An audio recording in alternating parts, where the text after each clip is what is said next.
E hoje, está aí no seu boletim, nós vamos compartilhar a palavra. Quantos têm fome aqui pela palavra do Senhor? Esse é um sinal de que você nasceu de novo.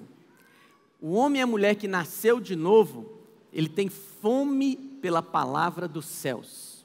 E sabe o que é interessante e tremendo na palavra de Deus? É que ela causa algo diferente do que a sua comida natural, pelo menos na maioria das pessoas, causa. O que acontece quando as pessoas comem? Elas perdem o apetite, não é? A maioria, né, irmãos? Mas a palavra de Deus não. Quanto mais você se alimenta da palavra de Deus, mais ela gera em você uma vontade de comer mais. Quantos dizem amém?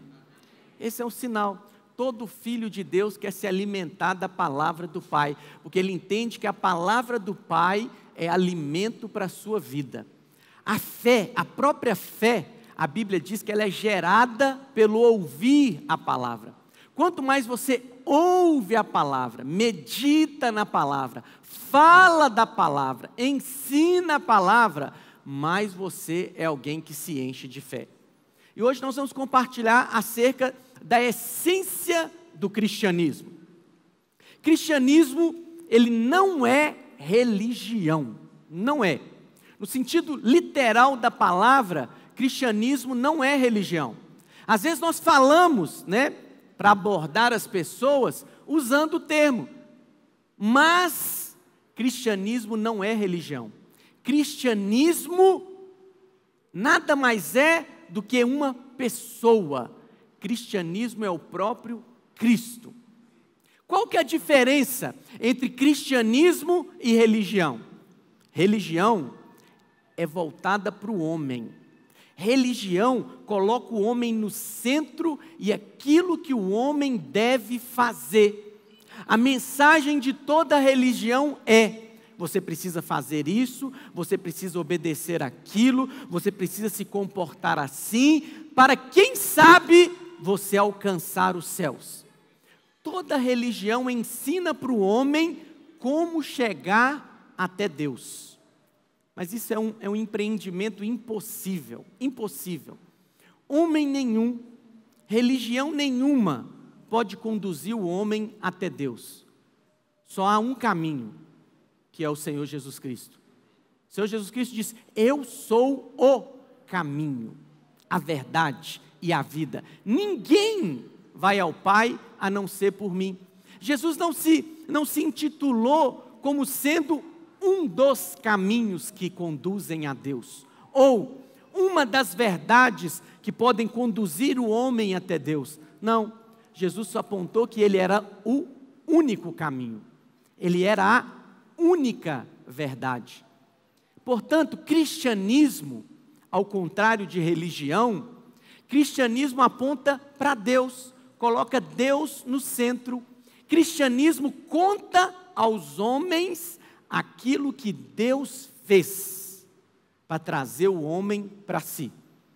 Enquanto a religião tenta ensinar para o homem como alcançar Deus, o cristianismo mostra para o homem que Deus, sendo inalcançável por homens, Deus se fez homem através de Jesus Cristo, para que através do seu sacrifício, da sua morte, da sua ressurreição, esses homens pudessem então ser reconciliados com Deus, porque havia uma separação, o homem estava separado de Deus, por causa do pecado. O homem não conseguia transpor essa separação, mas Deus amava o homem e ama o homem. Então o que Deus fez? O próprio Deus se fez homem, se tornou um de nós, se tornou a semelhança.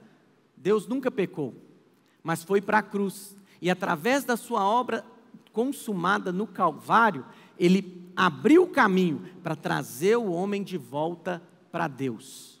Isso é o cristianismo. O cristianismo é evidenciar Cristo e a sua obra. Todas as mensagens que são de fato mensagens que exaltam a Cristo, são mensagens que contam para os homens o que Cristo fez. E quando os homens ouvem o que Cristo fez, a única resposta que eles precisam dar é crer, acreditar. Esse é um sinal. Toda mensagem que você escuta, que ela requer de você alguma atitude, alguma obra, é porque foi contado para você uma mensagem religiosa, que depende do que você faz. Mas quando a mensagem, ela exalta a obra consumada de Cristo, aquilo que Cristo fez, quando a mensagem coloca Cristo no centro, a única coisa que se espera de você é: eu creio, eu creio. Quantos creem aqui? Em nome de Jesus. Então, é interessante que a religião foi dada por Deus, sabia disso? Foi Deus quem deu a religião. A primeira religião, chamada de judaísmo, foi Deus que deu para o homem, lá no Monte Sinai. E todas as outras religiões que surgiram a partir desta, é simplesmente uma imitação. Então, por exemplo, o judaísmo, que passou, porque era do Velho Testamento, era da lei. No judaísmo tinha sacrifícios de animais, sacrifício de pombinha, uma rola, mas era sacrifício.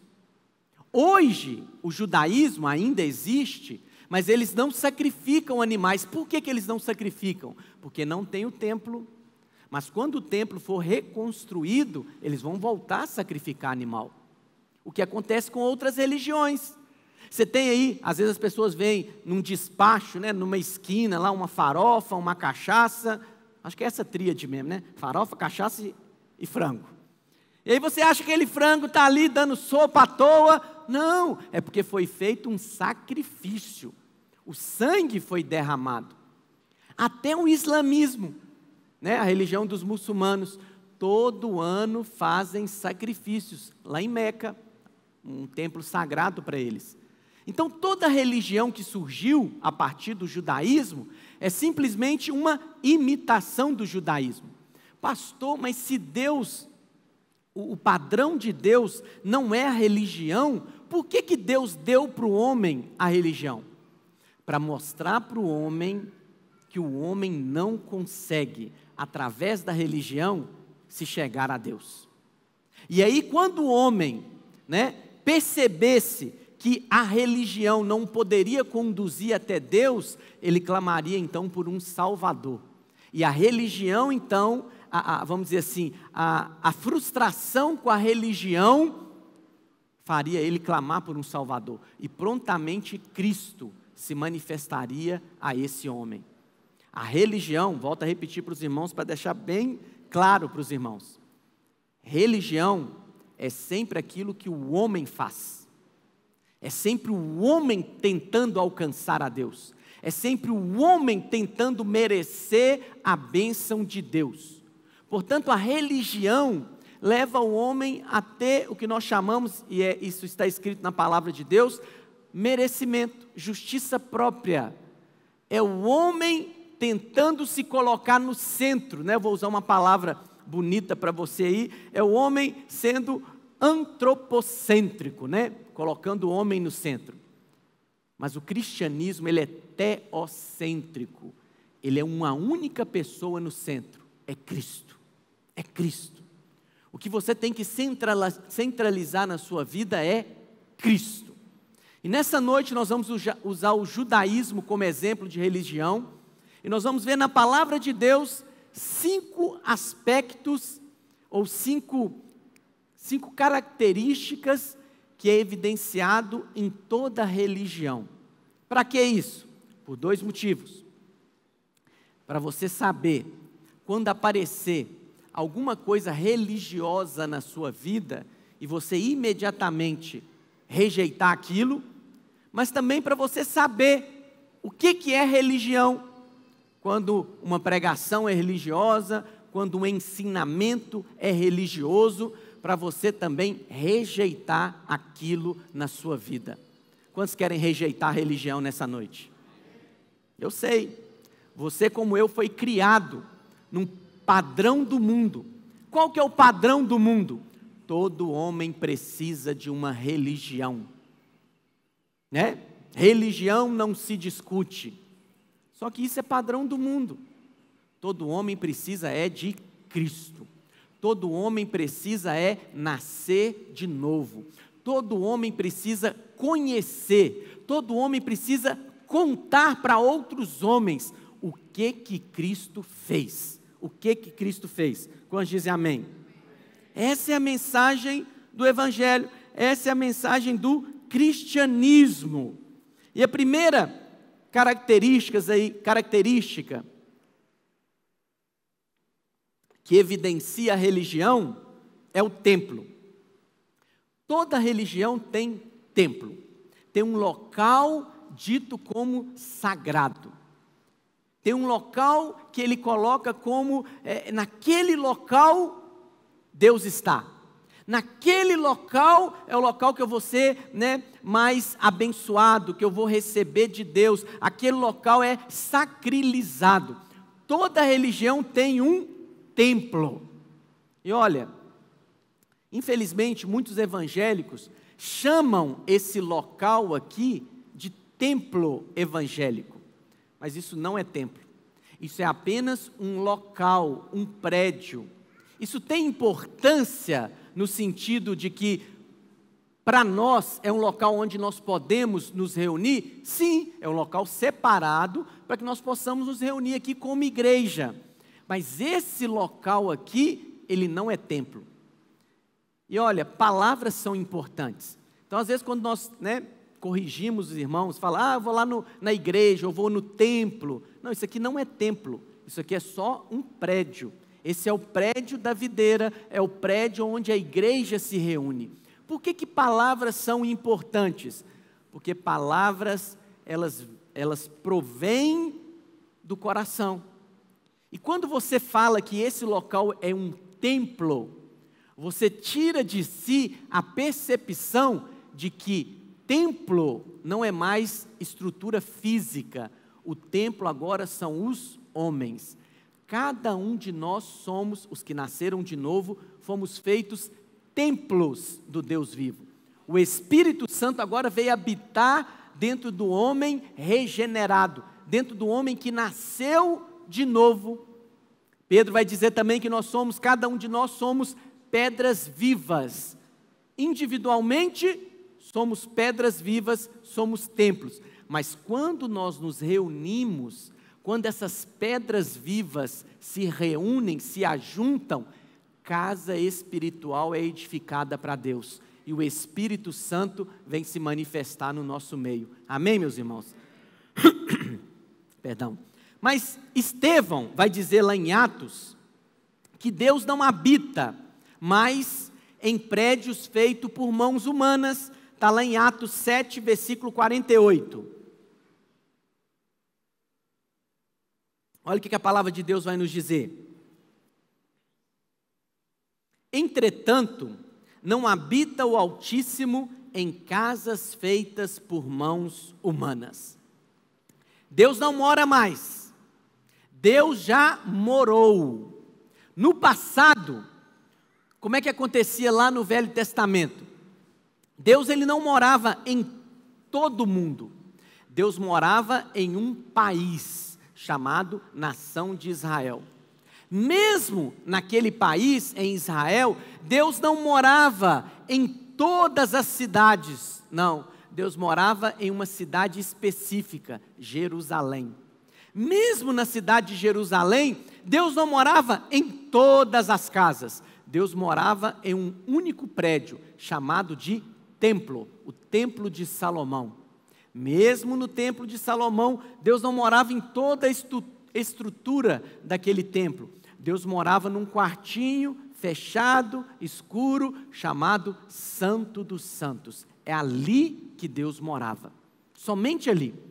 De maneira que quando o povo de Israel queria buscar a Deus, queria adorar a Deus, eles tinham então que ir para Jerusalém. É interessante que até quando eles moravam fora, por exemplo, você conhece a palavra?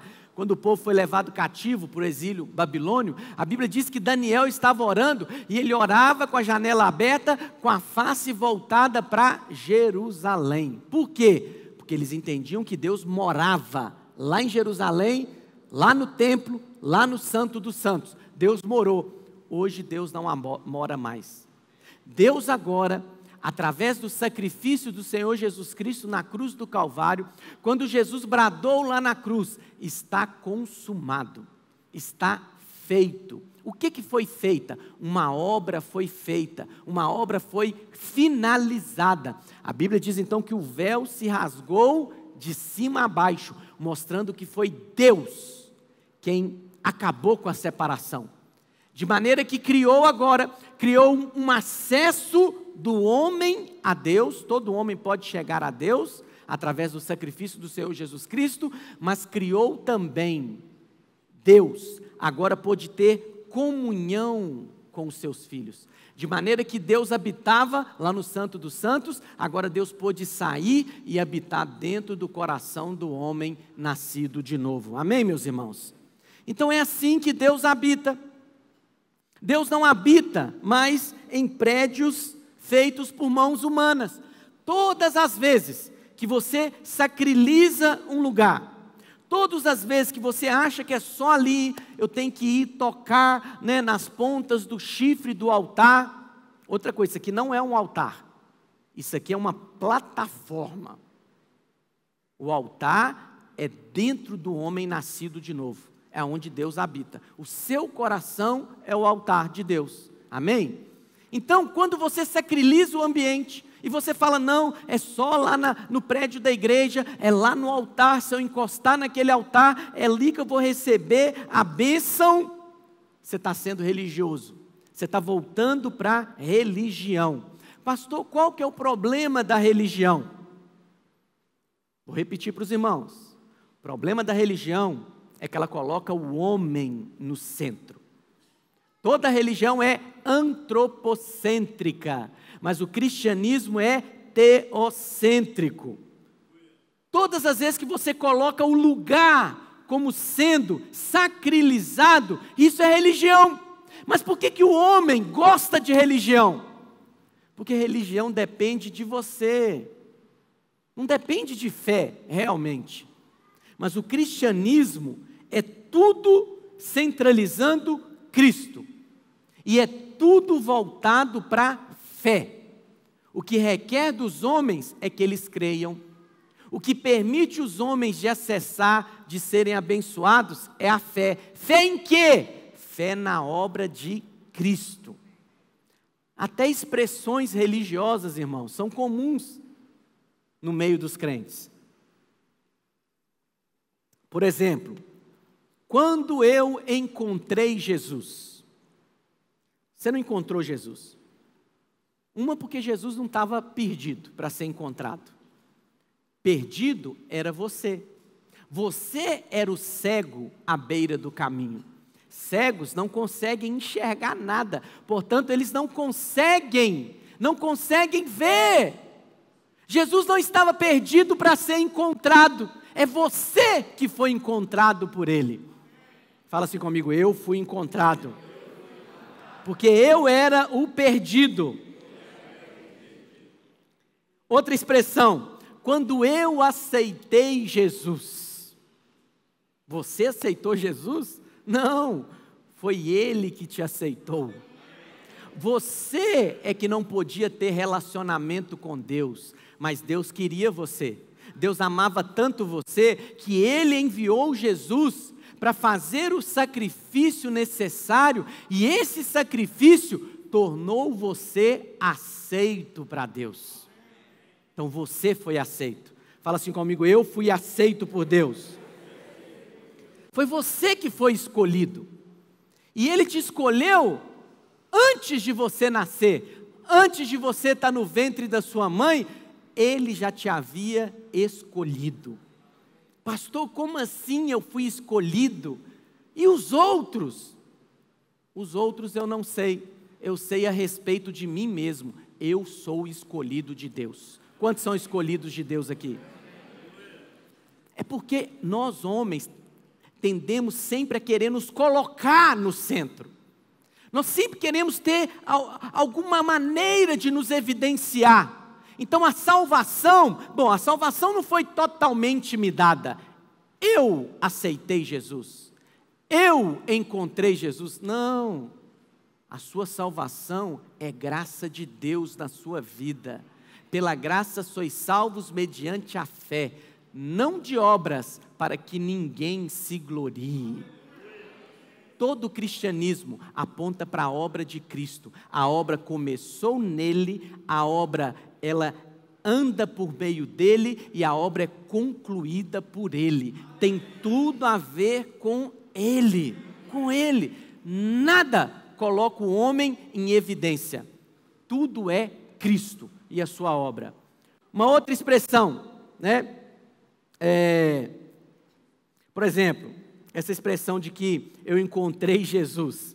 A Bíblia diz que o Senhor Jesus é o pastor e você é a ovelha que estava perdida. Mas é interessante que quando Jesus fala acerca da parábola da centésima ovelha ou da ovelha perdida, ele mostra toda a obra do pastor. É o pastor que sai e deixa as 99, é o pastor que vai à noite atrás da ovelha, é o pastor que procura a ovelha, é o pastor que acha a ovelha, é o pastor que pega a ovelha, coloca nos ombros, é o pastor que traz a ovelha de volta para casa e é o pastor que faz festa, porque aquela ovelha foi encontrada. Tudo é a obra do pastor, e esse pastor aqui é o Senhor Jesus Cristo. Assim é o projeto, ou é a salvação de Deus para o homem. Toda a obra é de Cristo. É Cristo que veio, é Deus quem se fez homem, é Deus que foi buscar aquele que se achava perdido. A outra expressão que eu ia dizer para os irmãos, quando eu me converti, você não se converteu de nada, você foi convertido. O Senhor levantou alguém, um parente, um amigo, né? Você foi para o impacto, para o encontro com Deus, ou foi evangelizado na rua, e aí a semente de Deus veio, entrou no seu coração, achou um terreno fértil, e os seus olhos se abriram, e você falou, agora eu estou entendendo, é isso. E aí, Ele foi quem te converteu. Como estão entendendo o que eu estou dizendo? É isso. Porque você, Efésios 2:1 vai dizer que o homem estava morto nos seus delitos e pecados. Eu pergunto para os irmãos, morto consegue fazer uma escolha? Não, morto não faz nada, é um corpo inerte. Se não vier, né, aquele que pode dar vida àquele corpo novamente, aquele corpo vai permanecer inerte, vai permanecer sem vida. Mas o amor de Deus e a graça de Deus nos alcançou. E Ele nos deu vida em Cristo Jesus. E aí o que se requer de nós é apenas que nós respondamos a Deus. Pastor, qual que é a resposta que é requerida de todo homem? Que ele creia. Que ele creia. Somente isso. Porque quando o homem crê, ele está inconscientemente ou até mesmo conscientemente dizendo, por mim mesmo eu não consigo me salvar, mas eu creio que Ele fez toda a obra e eu simplesmente me abro para recebê-la, e é tudo inteiramente de graça. O pastor estava contando uma reportagem, né, sobre gatos domesticados. Os irmãos sabem que os gatos são animais domésticos, e segundo essa reportagem, um estudo foi feito dizendo que foram os gatos que se decidiram domesticar. Interessante isso, né? Então os gatos eram selvagens, e aí eles se reuniram e falaram, cansei dessa vida selvagem. Eu estou querendo agora uma vida doméstica. Então agora nós vamos fazer uma assembleia. Quem vota para nos tornarmos domésticos? Isso é tolo. Isso é óbvio. Que toda a ação de domesticar os gatos partiu do homem. O homem pegou um gato selvagem, trouxe para casa, nasceu um filhote ali, criou o filhote, foi nascendo filhotes, até que os gatos todos se tornaram animais domésticos. tudo partiu do homem, assim é a sua salvação. Tudo partiu de Deus. Não é você que decidiu se tornar filho de Deus, é Ele que escolheu você. É Ele, vede quão grande amor, né, tem Deus para conosco, que ao ponto de sermos chamados filhos de Deus. Você foi gerado, você não se gerou, Deus gerou você filho dele. Quantos dizem amém? Você foi escolhido. Então, a primeira característica de uma religião é a sacralização de um local de reunião. São os templos. Mas nós sabemos que o templo hoje, no cristianismo, na nova aliança, é o espírito do homem regenerado. Segunda coisa que caracteriza o judaísmo ou a religião é a lei. A lei é algo que está presente em toda religião. Toda religião, ela ensina para o homem, vamos dizer assim, que ele deve cumprir uma quantidade de normas para ele ser aceito por Deus. E infelizmente muitas pessoas trouxeram essa mentalidade da lei para dentro do cristianismo. Mas lá em Romanos 10, versículo 4, olha o que a palavra de Deus vai nos dizer. Olha o que a palavra de Deus diz lá em Romanos 10, 4. Porque o fim da lei é o que, irmãos? Cristo. Essa palavra fim aqui, ela pode ter dois significados. Fim no sentido de finalidade, objetivo. Então, o objetivo da lei é apontar para Cristo. E realmente a lei tem esse objetivo. A lei não foi dada para transformar o homem. A lei não foi dada para salvar o homem. A lei foi dada para mostrar para o homem a sua incapacidade de alcançar a Deus. Então ele clamaria por um Salvador, e esse Salvador é Cristo. Então a lei, a finalidade da lei é trazer Cristo para o homem. Mas fim também tem o significado de encerramento. A lei se encerrou em Cristo. Cristo cumpriu toda a lei. Pastor, mas a Bíblia diz que a lei é eterna. Sim, a lei é eterna, mas você morreu para a lei. A lei era o seu primeiro marido. Paulo vai fazer ali uma alegoria com o casamento.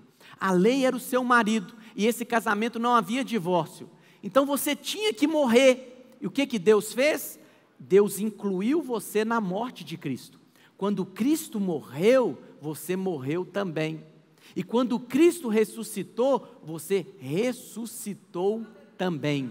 De maneira que o velho homem que estava sujeito à lei, morreu. A lei não tem mais domínio sobre a sua vida. E esse novo homem que nasceu na ressurreição do Senhor Jesus Cristo e foi feito nova criatura, a lei que agora vale na vida dele é a lei que foi colocada dentro do coração dele, chamada lei do Espírito e da vida. Não é uma lei exterior mais. Você não mata mais porque tem uma lei dizendo para você não matar, está me entendendo?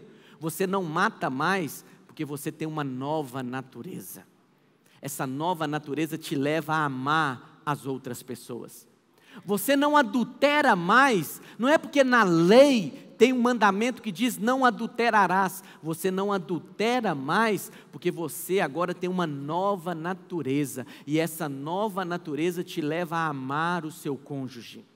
Quando dizem amém? Esse é o novo nascimento. A lei que foi colocada dentro do seu coração é uma lei superior. Portanto, a lei dos mandamentos perdeu o sentido de ser. O que é a lei dos mandamentos? Se você obedecer, você recebe a bênção de Deus. A lei dos mandamentos leva você a ter merecimento, a ter justiça própria diante de Deus. Mas o cristianismo é a graça de Deus. Ele obedeceu no meu lugar. Eu sou abençoado por causa da obediência dele. Eu recebo porque Ele obedeceu no meu lugar. Quantos dizem amém? Na lei, tudo depende da sua obediência.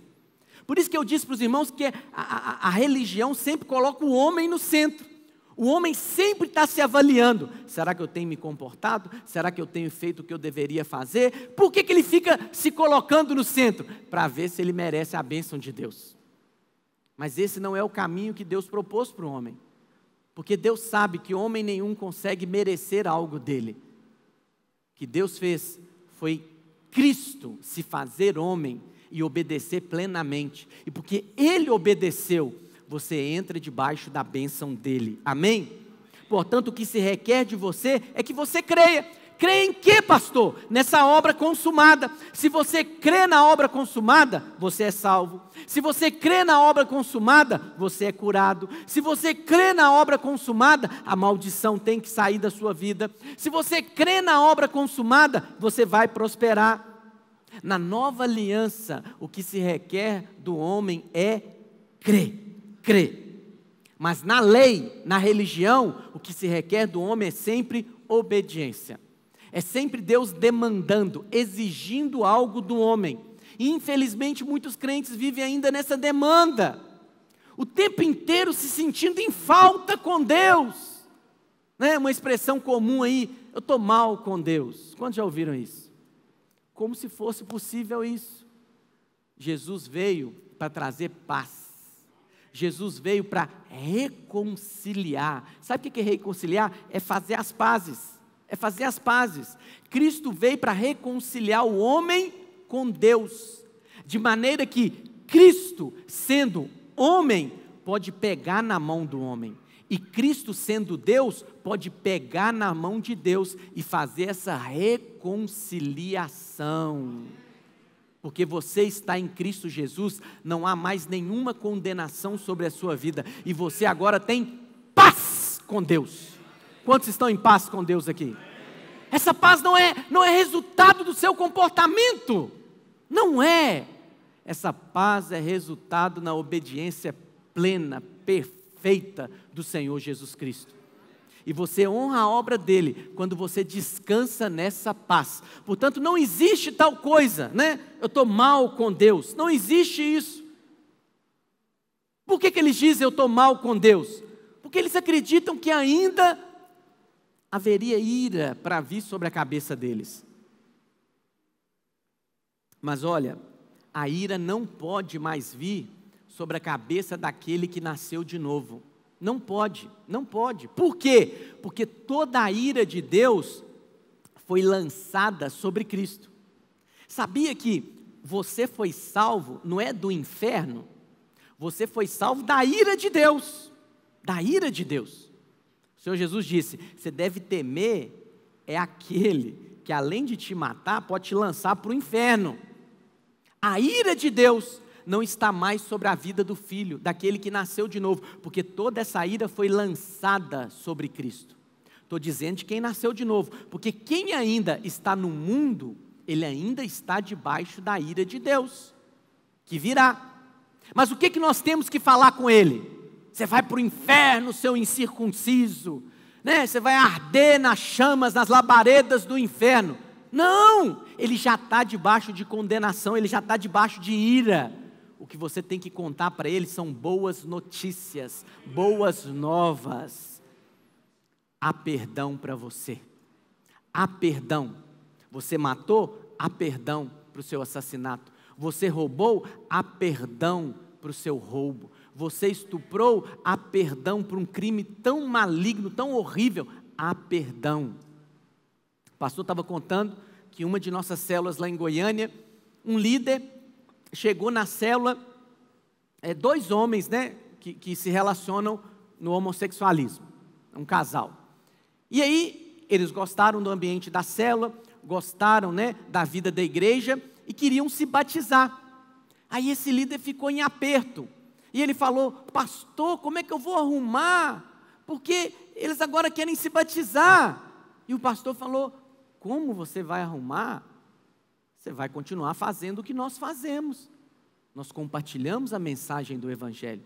Você vai chamá-los, vai olhar no olho deles e vai falar, há perdão para o seu pecado. Porque essa é a mensagem do Evangelho.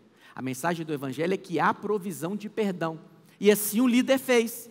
E quando o líder chegou e falou para eles, há perdão para você, qual que foi a resposta que eles deram? Perdão de quê? Não estou fazendo nada errado. Nós nascemos assim. E aí o líder ficou sem saber, deu branco na hora. E aí ele voltou, o pastor novamente. Pastor, eles me falaram isso. Que perdão de quê? Se eles nasceram assim, que não é pecado.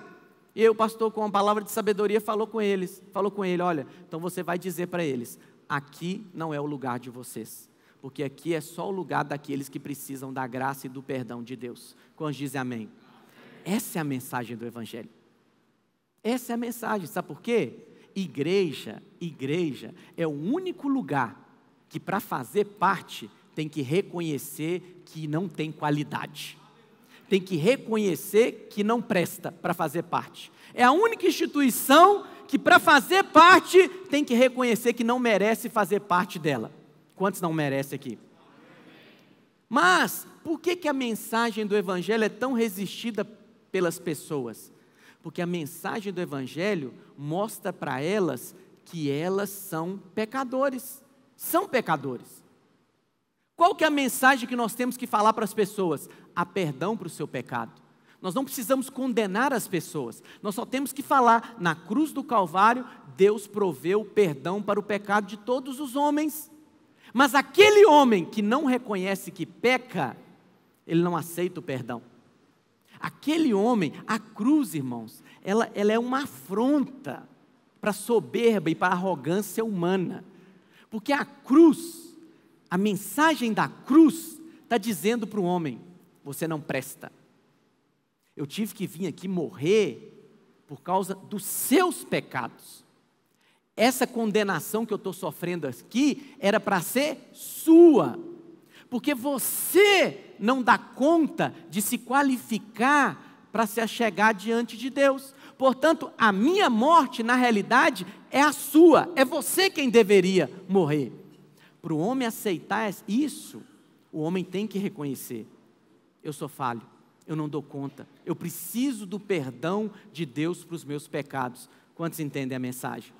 Essa é a mensagem do Evangelho, é a mensagem do Evangelho. Nós temos que contar para as pessoas que há perdão. A lei sempre vai evidenciar o seu amor para com Deus. A mensagem do cristianismo é uma evidência do quanto você é amado por Deus. Uma irmã estava compartilhando que ela orou, seu irmão mais novo estava doente e veio a falecer. E ela falou, como eu vou explicar para os meus sobrinhos que Deus é amor, sendo que Deus levou o pai deles? Como que você vai explicar? Não estou condenando, mas nós precisamos entender que mesmo que nós não compreendamos circunstâncias ao nosso derredor, e Deus nem tem obrigação de nos explicar por que aquilo está acontecendo, porque Ele é Deus e nós não, nós temos que levantar as nossas mãos e falar para o Senhor, Senhor, eu não entendo, eu estou tendendo a ficar revoltado, mas me ajuda, porque o Senhor é Deus e eu não. E quando o homem se submete e fala abertamente para o Senhor e clama pelo Senhor, o Senhor então se manifesta e mostra o quanto é amado. O quanto é amado. Por quê? Presta atenção, irmãos. Tem circunstâncias que acontecem nas nossas vidas para nos mostrar que nós não podemos confiar em nós mesmos. Até o seu amor por Deus é falho. É falho. Porque tem horas que você não vai amá-lo como deveria amar. Tem horas que as circunstâncias vai manchar a imagem de Deus para você. Mas o amor dele é inalterado. O amor dele não é para você senti-lo. O amor dele é para que você creia. Ele me ama. independente da minha circunstância, eu sei, eu sou o amado de Deus. Ele provou que me ama na cruz do Calvário, e essa prova é suficiente para que eu creia, eu sou amado de Deus. O problema é que alguns irmãos entram, no sentimentalismo, que é religião também. Eu vou dançar com Jesus. Não vai dançar. Eu vou enrolar nos caracóis de Jesus. Também não vai enrolar nada. Cristianismo é fé. E é uma fé objetiva. Objetiva. Pastor, alguém estava dizendo, eu me relaciono com Deus como se fosse o meu paizinho aqui terreno. Não faça isso. Porque você pega o seu paizinho terreno, coloca na cadeira e fala, senta aí que eu vou te adorar meia hora. Pai, como eu te amo, eu te adoro. Faz isso? Não faz. Com seu paizinho terreno, você até é às vezes irreverente. Mas Deus é seu pai, mas é Deus ainda. É Deus ainda. Portanto, não entre num relacionamento sentimentalista, tolo, infantil. Relacionamento com Deus é um relacionamento de fé. O que Ele requer de você é que você creia. As circunstâncias não estão favoráveis, as circunstâncias estão dizendo o contrário, mas eu creio naquilo que Deus diz. Ele diz que eu sou filho, Ele diz que eu sou amado, então é isso que eu sou. Quantos dizem amém? Ande por esse nível, ande nessa base de relacionamento, apenas creia, apenas creia. Creia que você é amado. Creia que Ele já fez na sua vida e continua fazendo. Creia que a obra já está terminada, está tudo pronto. Creia que é o que Jesus disse na cruz do Calvário, está consumado. A salvação que você recebeu é uma salvação pronta. Você foi convidado para entrar agora numa obra concluída. E essa salvação é uma pessoa que foi colocada dentro de você. É o próprio Espírito Santo de Deus, residente dentro do coração do homem que nasceu de novo. Então eu disse para você que a primeira coisa que caracteriza a religião é o templo, a segunda é a lei e a terceira é o clero, ou clericalismo. Lá em 1 Pedro 2, versículo 9, é interessante, irmãos, porque no dia 31 de outubro, é o dia que nós comemoramos no cristianismo, o dia da Reforma Protestante. O dia que Martim Lutero colocou lá as 95 teses, lá na porta da igreja, lá em Wittenberg, na Alemanha.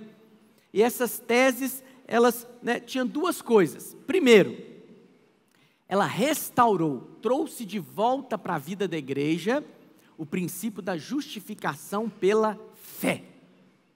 Que isso havia se perdido no meio da igreja. Qual que é o princípio da justificação pela fé? Que o homem é declarado justo, único e exclusivamente pela fé. Não é a obra que justifica homem algum, é somente a fé na obra de Cristo. Mas tem uma coisa também que Lutero, ele trouxe de volta para a vida da igreja, que é até o slogan da nossa visão como igreja, que cada crente é um ministro, cada crente é um sacerdote. Quantos creem que são sacerdotes aqui? Agora, qual que é o problema, às vezes, que surge? Quando filhos infantis não entendem o princípio do sacerdócio universal de cada crente. É que eles pensam o seguinte: todo crente é sacerdote, portanto eu não tenho que me submeter a ninguém. Ninguém, não tenho que, para que existe um pastor? Para que eu tenho que me submeter a um presbitério? Não existe isso. Todo crente é um sacerdote, todo crente é um ministro. Sim, isso é verdade, todo crente é um ministro. Porém, quando a Bíblia diz que cada crente é um sacerdote, é um ministro, isso está falando no seu relacionamento para com Deus. Com Deus. Ninguém pode se colocar entre você e Deus. Somente o Senhor Jesus Cristo que faz esse acesso, essa ponte que conduz o homem a Deus. Porém, na vida da igreja, João vai dizer lá em sua carta que existem os filhinhos, existem os jovens e existem os pais. Quem são os filhinhos? São aqueles bebês espirituais. Aquele que acabou de nascer de novo, aquele que ainda não tem maturidade. Eu pergunto para os irmãos, na sua casa, na sua família, tem você, tem a sua esposa e tem os seus filhos. Os seus filhos que ditam a norma da casa? Não, porque eles são crianças. Você não chama os seus filhos e falam, né, agora vamos discutir aqui como vai ser o direcionamento das finanças da casa. Você não faz isso, porque os seus filhos não têm maturidade para conduzir esse processo na vida deles. Se eu fizer isso na minha casa, os recursos da minha casa vai ser para comprar celular, para comprar jogo de videogame, aí não vai ser para pagar energia, pagar água, para que tomar banho todo dia? Para pagar escola, para que estudar? Porque são crianças. E o que criança faz? Criança sempre questiona a autoridade. Criança sempre questiona, por que só você manda? Por que só você que decide as coisas? Mas crianças também, sabe qual é a característica de criança? Criança só pensa em si mesmo. Criança só pensa, né, no que beneficia a ele próprio. Mas pais não. Pais sempre pensam no todo. Pais não estão pensando no que é melhor para si mesmos. Pais pensam no que é melhor para a família. Mas João vai dizer também que tem os jovens. Os jovens é aquele que cresceu um pouco na maturidade, no conhecimento de Cristo, mas ele ainda não está no nível de conduzir as coisas. É jovem. Mas tem os pais, chamado também de presbíteros. A palavra presbítero significa ancião, que significa velho. E quando eu digo velho, ou filhinho, ou jovem, não estou falando no sentido natural das coisas, porque a Bíblia não é nada natural, a Bíblia só conta o que é espiritual, tá? Então, não importa se tem 4 ou 5 anos de idade, ou 95 anos de idade no natural, para a Bíblia só conta no espiritual. Então, velhos, anciãos, são aqueles que já têm uma maturidade espiritual, independente também da idade que converteu. Às vezes você tem irmãos que têm 30 anos de conversão, mas ainda está usando fralda descartável. Não é verdade? Por quê? Porque a maturidade espiritual tem a ver com outro processo. Tem a ver com o processo que você recebe a palavra como alimento na sua vida, se alimenta da palavra, se fortalece na palavra e tem entendimento das coisas espirituais. E eu ouso dizer para você também, filhos maduros espiritualmente são filhos que entendem a importância da vida da igreja. São filhos que sabem o quão importante é a igreja. É a igreja. E olha, homens e mulheres, né, comissionados por Deus, que entendem a importância da vida da igreja, eles não pensam no seu próprio benefício, não são homens que se preservam, né? Isso aqui, tem que fazer isso aqui agora, tem que fazer aquilo outro. Não, são homens que entendem o todo, a importância do todo. Vou te contar um exemplo hoje. Isso acontece comigo direto, né? Não estou falando aqui para me exaltar, não. Hoje uma irmã me ligou de manhã cedo. Ô pastor, o senhor me perdoa, o senhor é muito ocupado, né? Eu sei que o senhor tem tribulação, mas a minha mãe morreu e eu queria que o senhor desse uma palavra. Isso é lógico, irmã. Eu sou o pastor da irmã. Você vai pedir para quem? Não passou pela minha cabeça, né? Ai, domingo à tarde, eu poderia estar dormindo, vou ter que ir lá num velório. Não. É o pastor da igreja. É o papel dele. Ele pensa, não é no seu próprio benefício, ele pensa no benefício do corpo de Cristo. Quantos entendem o que eu estou dizendo? A mesma maneira é você que é líder de célula, você que é um discipulador, você que é um obreiro ou um pastor de rede, a sua mentalidade não deve ser no seu próprio comodismo, no seu próprio prazer, no seu próprio descanso. Não, você pensa no corpo, na família. E sabe o que acontece? Quanto mais você pensa no todo, mais Deus te dá níveis de autoridade. Mais você demonstra que Ele pode te confiar mais coisas nas suas mãos. Quando dizem amém? Então existe isso. Filhinhos, jovens e adultos. Mas isso não quer dizer que não sejam sacerdotes, ministros. Porque o que a religião diz? A religião diz que por causa de um título, eu sou pastor, então eu estou mais perto de Deus. A minha oração é ouvida por Deus com mais facilidade. Isso é clericalismo. Ninguém pode se colocar entre você e Deus. Todos nós somos sacerdotes. E há um único sumo sacerdote, o Senhor Jesus Cristo. Porque tem igrejas também que dizem que o pastor é o sumo sacerdote. Isso é heresia. Todos são sacerdotes. E há um único sumo sacerdote que te representa, que faz o seu acesso até Deus Pai, o Senhor Jesus Cristo. Portanto, não existe esse negócio de que a oração do pastor é mais forte, de que o pastor está mais perto de Deus, que só o pastor pode expulsar demônio, só o pastor pode fazer a ceia. Não existe isso. Por isso que eu louvo a Deus por nós sermos uma igreja em célula. Por quê? Porque nas células todo crente pode exercer o seu ministério. Ficou endemoniado lá, o próprio crente pode ministrar e expulsar o demônio. Há um enfermo entre nós, o próprio crente pode impor as suas mãos e declarar para ele ser curado. Há problemas ali, o próprio crente pode ser ministro da parte de Deus e liberar vida sobre aquele ambiente. Amém? Mas, na religião, sempre evidencia o homem. O homem. Há um homem. Não, vou te pedir para esse homem, vou te pedir para o fulano, vou pedir para o ciclano, e ele vai pedir a Deus por você. Não caia nesse engano, não caia nesse engano. Homem nenhum pode ocupar o lugar de Cristo na sua vida.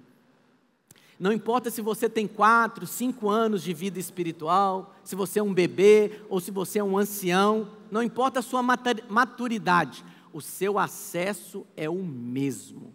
Na hora que você falar Pai, em nome de Jesus, o seu Pai abre os ouvidos, o seu Pai olha para você com olhos atentos para ouvir o seu clamor. Amém, meus irmãos?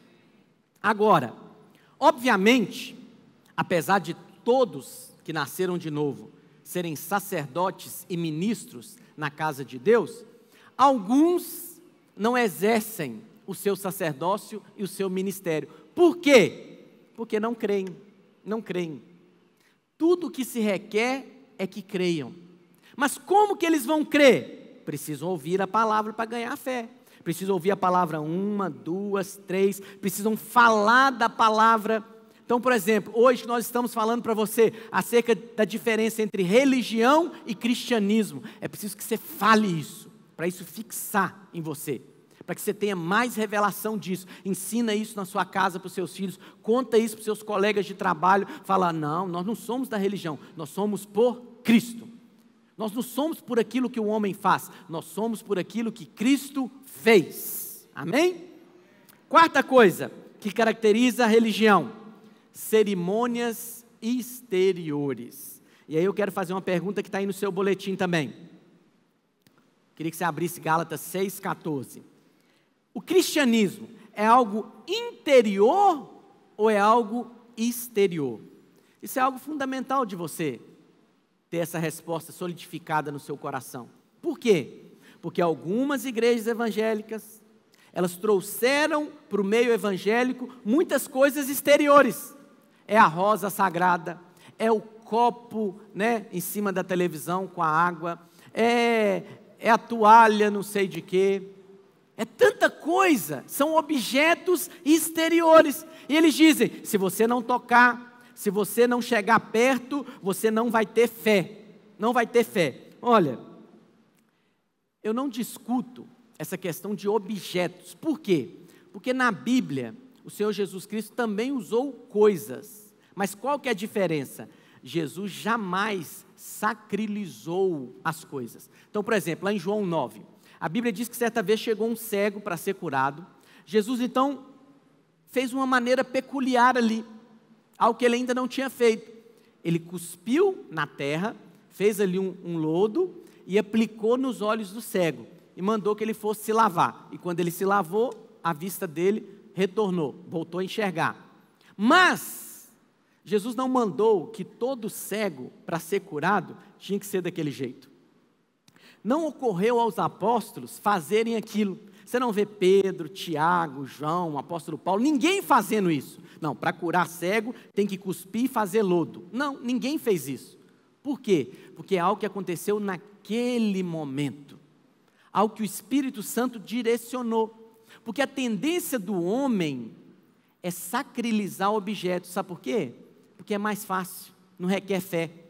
É só eu pegar essa fronha de travesseiro e levar para minha casa que eu vou ser curado. Vou dormir em cima dela e vou ser curado. Não requer fé. O homem tende a isso. A Bíblia diz que certa vez o povo de Israel estava lá, né, como sempre, rebelde com o Senhor, e havia cobras no deserto. E Deus então permitiu que essas cobras entrassem no arraial e começassem a picar o povo, envenenar o povo. E aí então Deus proveu uma maneira de curar o povo. Ordenou Moisés que fizesse uma serpente de bronze, pendurasse numa haste e erguesse, né? E aí aquele símbolo seria uma cruz. De maneira que todo que olhasse para a serpente de bronze era curado imediatamente. Foi para aquele momento. Mas aí o que aconteceu?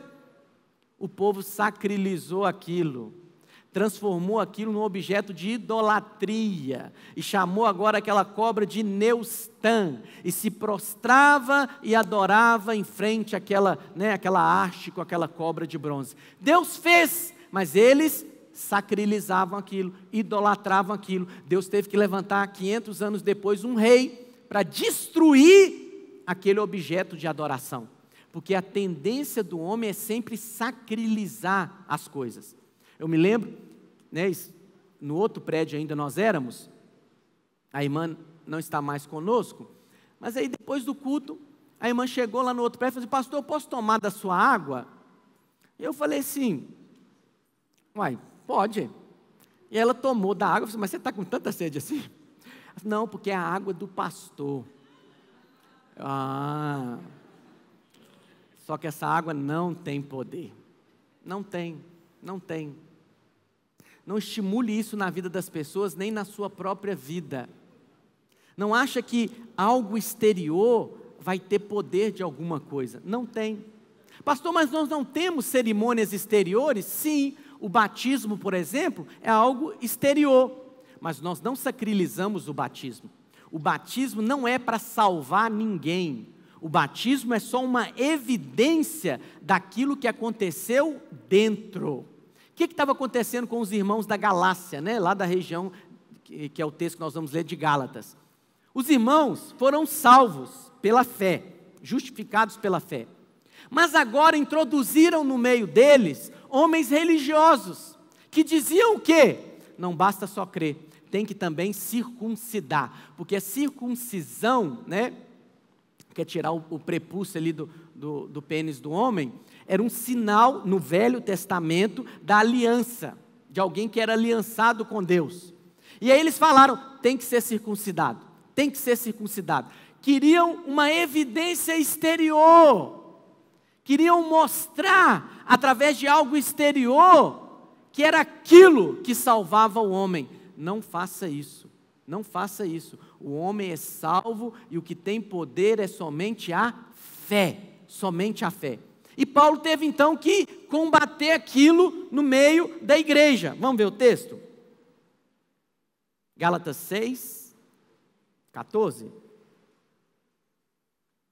Mas longe de mim gloriar-me, senão na cruz de nosso Senhor Jesus Cristo, pela qual o mundo está crucificado para mim e eu para o mundo. Aí olha o que ele diz. Pois nem a circuncisão é coisa alguma, nem a incircuncisão, mas o ser nova criatura. que Paulo está dizendo? Se você é circuncidado, amém. Se você não é circuncidado, amém também. O que importa é se você é nova criatura. Perdão. Qual que é a regra aqui? Né? O que ele disse aqui? E todos quantos, vamos continuar o texto, 16. E todos quantos andarem de conformidade com esta regra, qual que é a regra? Que não importa o exterior, não importa se você é circuncidado, não importa se você é incircuncidado, o que importa é o seguinte: você é nova criatura, você nasceu de novo. Paz e misericórdia sejam sobre eles e sobre o Israel de Deus. O Israel de Deus é a igreja de hoje. Qual que é a regra então, irmãos? Não importa o exterior é irrelevante para você ser aceito por Deus. Homem não é aceito por Deus por causa da sua aparência exterior, não é a sua roupa, não é comida, não é bebida, né? Não é jejum, não é nada disso que faz o homem ser aceito diante de Deus. O pastor estava contando a respeito de um irmão, esse irmão veio de uma igreja muito legalista, tão legalista que nem tomar banho sem roupa eles podiam. Tinha que tomar banho de roupa, uma camiseta e uma cueca própria para isso, não sei como. E aí perguntou, mas por quê? Vocês tinham essa prática? Nunca lestes, né? Que você não pode ser achado nu diante de Deus? Eles usavam o versículo bíblico para dizer que se Jesus voltasse e ele estivesse nu, ele não iria para o céu. Mas olha que tolice essa doutrina. Deus te fez. Será que Deus fez umas partes e não fez outras? A ponto dele falar assim, nossa, você está pelado, que coisa horrível, não vai entrar no céu, não vai entrar no céu. Óbvio que não.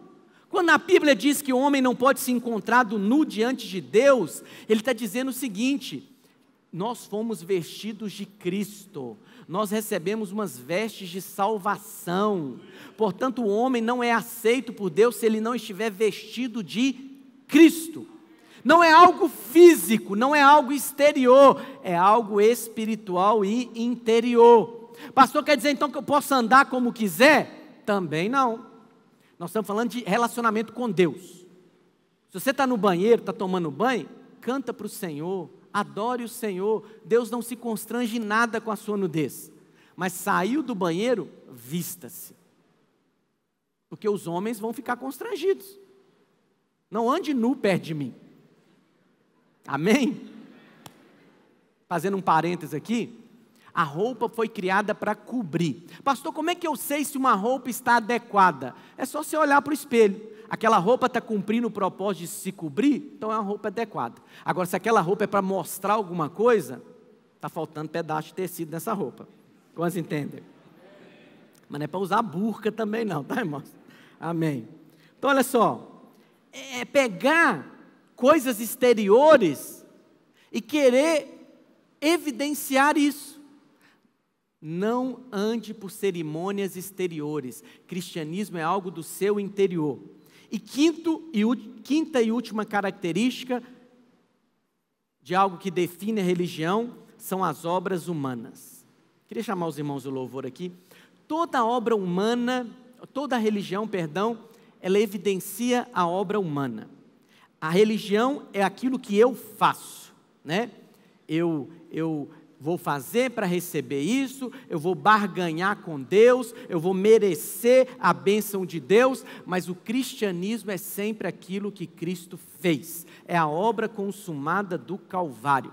Quando nós falamos de Cristo e do cristianismo, nós falamos da obra de Cristo. Só que essa mensagem, como eu disse para os irmãos, cria resistência, porque ela mostra, ela joga no chão a soberba e a arrogância do homem. Mostra que o homem não é qualificado, que ele precisa de um Salvador. Agora, se você quer pregar uma mensagem do politicamente correto, ou uma mensagem que vai mostrar que o homem pode fazer para Deus, o que o homem tem que se esforçar para merecer algo de Deus, isso aí coloca você em evidência. Mas o que a Bíblia diz? Quem ama o mundo constitui-se inimigo de Deus. A própria mensagem do Evangelho, irmãos, ela é confrontativa. que Jesus disse? Quem comigo não ajunta, espalha. Quem não é por mim, é contra mim. O que Jesus está fazendo a separação aqui? Não sou eu, é Jesus. Não tem como ficar em cima do muro. Se você está em cima do muro, esse muro já tem um dono, e esse dono não sou eu. Ou você se posiciona pelo Senhor, ou você está se posicionando contra Ele. Contra Ele. Não tem como você querer agradar homens e agradar o Senhor ao mesmo tempo. Ou você agrada homens, contando para os homens que eles podem fazer alguma coisa, podem ter algum mérito diante de Deus, ou você os desagrada, contando que só a obra de Cristo pode salvá-lo. Só Cristo pode ser evidenciado. Amém? Evidenciar a obra da cruz. E aí Paulo vai dizer, não vou me gloriar em outra coisa, só vou me gloriar no Evangelho, mediante o qual o mundo está crucificado para mim e eu para o mundo. E aí ele fala no versículo 15, nem a circuncisão é coisa alguma, nem a incircuncisão, mas o ser nova criatura. E aqui eu quero encerrar com você, falando um ponto importante para você. O que conta é ser nova criatura. Amém? Nem todos que frequentam igrejas são nascidos de novo. Às vezes é até batizado, às vezes é até líder, e eu ouso dizer que às vezes é até pastor, mas não nasceu de novo. Não estou aqui para condenar ninguém, tá? Mas cristianismo é uma questão se mudou de natureza. É preciso nascer de novo. Cristianismo é uma mudança de religião. Eu era católico, agora virei crente. Não, e daí? E daí? Você tem católico que nasceu de novo. E você tem gente que está na igreja evangélica que não nasceu de novo. Está indo para o inferno. E olha como é frustrante isso. Ficar no meio dos filhos de Deus, fazer tudo o que filho faz. Canta como filho canta, ora como filho ora, até devolve o dízimo como filho devolve. Mas não nasceu de novo. Mas pode nascer, que é da vontade de Deus que todo homem nasça de novo. Cristianismo não é uma maquiagem, né? Não é um fazer de conta, não é uma mudança de comportamento. Cristianismo é uma mudança de natureza. É necessário, o que conta é se o homem nasceu ou não nasceu de novo. É isso que às vezes traz frustração a muitos pastores, porque eles conduzem pensando que é um rebanho de ovelhas, mas ainda é um rebanho de porcos. Certa vez, eu vou mudar a história um pouco, mas eu estava aconselhando alguém, e aí a pessoa estava com um problema lá, de relacionamento, de liberar o perdão, tinha até agredido fisicamente, e ela falou, não, eu estou certo, ele mereceu, e não sei o quê. Eu olhei aqui e falei assim, isso é cobra, não nasceu de novo. Eu perguntei, falei assim, irmão, me conta um negócio, como é que foi a sua história de novo nascimento? Eu comecei a frequentar a igreja, batizei, e estou na vida da igreja. Quer dizer então, que do dia que você casou, você sabe me contar como é que a sua esposa estava vestida, qual o prédio que você casou, quem eram os convidados, você sabe contar isso. Agora no dia que o Espírito Santo vem habitar dentro de você, você não sabe? Você não sabe o dia que a vida de Deus vem se fazer presente na sua vida? Você precisa perguntar para o Senhor, porque o que conta é se nasceu de novo. Vou te dar um exemplo, está aí no seu boletim. Você tem um cachorro, você gosta muito daquele cachorro, e você quer fazer aquele cão um filho. Então você vai e depila o cão, para ele ficar sem pelo. Você fala, não, vou ensinar ele a andar. Você ensina ele a andar com 2 patinhas. Você ensina ele a comer com garfo e faca. Então ele já está depilado, já está vestindo roupa de filho, já está comendo com garfo e faca, já está, andando com 2 patas, mas você não está satisfeito. Eu vou ensinar esse cão a falar agora. E você começa a investir na vida dele, você ensina, passa anos de investimento e ele começa a falar. Então, ele veste como filho, come com garfo e faca como filho, anda como filho e até fala como filho. Mas qual que é o problema desse seu empreendimento? Ele ainda é um cachorro. Ele ainda não mudou a natureza. Deus não quer simplesmente porcos lavados. Deus quer porcos que foram transformados na sua natureza, se tornaram ovelhas. Porque o que Pedro vai dizer? Que o cão voltou ao próprio vômito, porque ainda era cão. A porca lavada voltou no lamaçal, porque era só uma porca lavada, não tinha sido transformada em ovelha. Pastor, quer dizer que filhos não pecam? Pecam. Não existe impecabilidade na vida do filho de Deus. Mas ele não é porco mais. Ele é como aquela ovelha que às vezes a circunstância favoreceu, a tentação veio, ele não foi forte, ele não percebeu a armadilha do diabo e ele caiu na lama. Mas ele não se sente confortável lá. Ele quer sair. Ele fala: pastor, me ajuda, eu não quero viver nessa vida do pecado. Eu quero sair, isso não é para mim. Esse nasceu de novo. Agora aquele que não nasceu de novo, ele fala: ah, todo mundo peca. Certa vez eu fui na casa de alguém também para falar sobre adultério. Chegando lá, a pessoa já me abordou assim, porque eu falo: o pastor fulano de tal também caiu nesse pecado. Precisa nascer de novo. Precisa nascer de novo. Essa é uma evidência de que você nasceu de novo. Que se o pecado, ele te incomoda, você não consegue ficar sujo da lama, você quer sair de lá, algum incômodo surge em você, é sinal de que você nasceu de novo. O problema é quando você, isso até vale para a sua célula, quando você quer tratar o porco como se fosse ovelha. Não, primeiro ele tem que nascer de novo. Primeiro a vida de Deus tem que entrar no coração dele e mudar a natureza dele. Cristianismo não é mudança de comportamento. Cristianismo não é ensinar: crente anda assim, crente veste assim, crente fala assim, crente ora, crente jejua. Não! Cristianismo é nascer de novo. Em Cristo, Deus pegou aquele cão e matou aquele cão na morte de Cristo. E em Cristo, Deus agora nasceu uma ovelha, de maneira que é ovelha. Às vezes, porque é criança, essa ovelha pode se comportar como um cão, pode pegar um carrapato e comer, como se fosse uma castanha, mas vai crescer porque é filho, vai amadurecer e vai agir como filho. Da mesma maneira, você precisa perceber se nasceu de novo. É necessário que nasça de novo. É necessário que tenha a experiência do novo nascimento. Quantos nasceram de novo aqui? Fique em pé no seu lugar.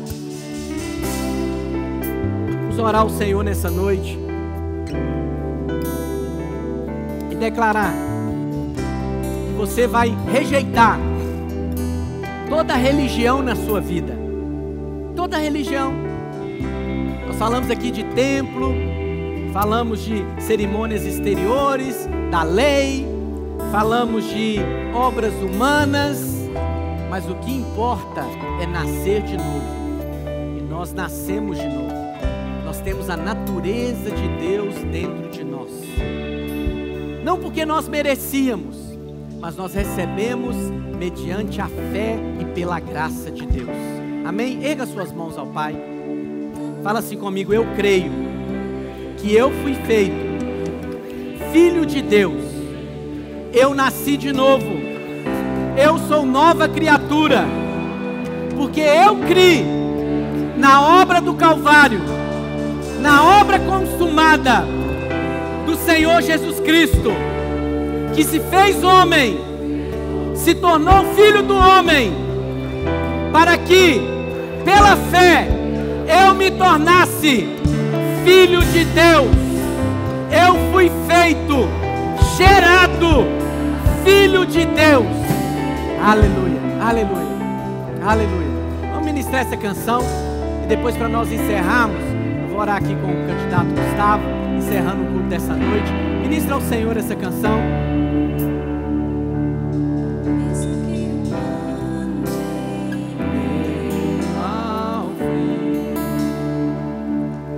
Mesmo que eu vá correr sem direção,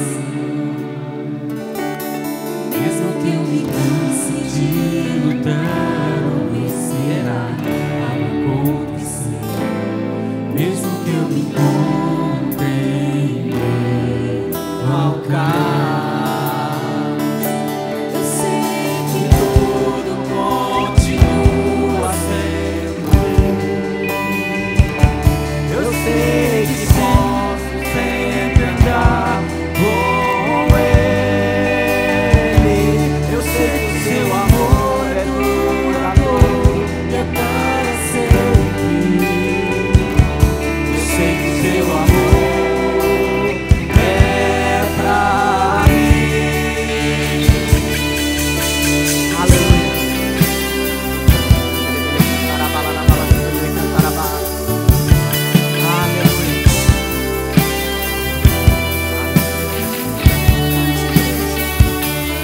Mesmo que eu ande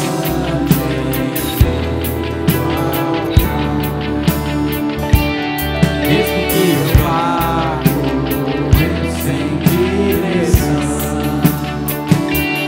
mesmo que eu canse de lutar ou esperar algo acontecer, mesmo que eu me encontre em meio ao caos, eu sei que tudo continua sendo. Eu sei que posso sempre andar com Ele. Eu sei que o seu amor é duradouro, é para sempre. Eu sei que o seu amor é pra mim. Tem tudo a ver com Ele. Com Ele eu sei pra onde eu devo ir. Tem tudo a ver com Ele. A cruz revela o seu amor por mim. E mesmo se eu me abalar, o teu amor vai sustentar tudo que há em mim. Tudo que há em mim. Com Ele. Com Ele eu sei pra onde eu devo ir. Tem tudo a ver com Ele. A cruz revela o seu amor por mim. E mesmo se eu me abalar, o teu amor vai sustentar tudo que há em mim. Tudo que há em mim. Aleluia. Aleluia. Xerebele cantará balará malacha por ele cantará ba. Aleluia. Ainda que os montes se movam, ainda que a colina suma, o teu amor por mim permanecerá. Teu amor por mim permanecerá. Ainda que os montes se movam, ainda que as colinas sumam, o teu amor por mim permanecerá. Seu amor por mim permanecerá. Ainda que os montes se movam, ainda que as colinas sumam, o seu amor por mim permanecerá. Seu amor por mim permanecerá.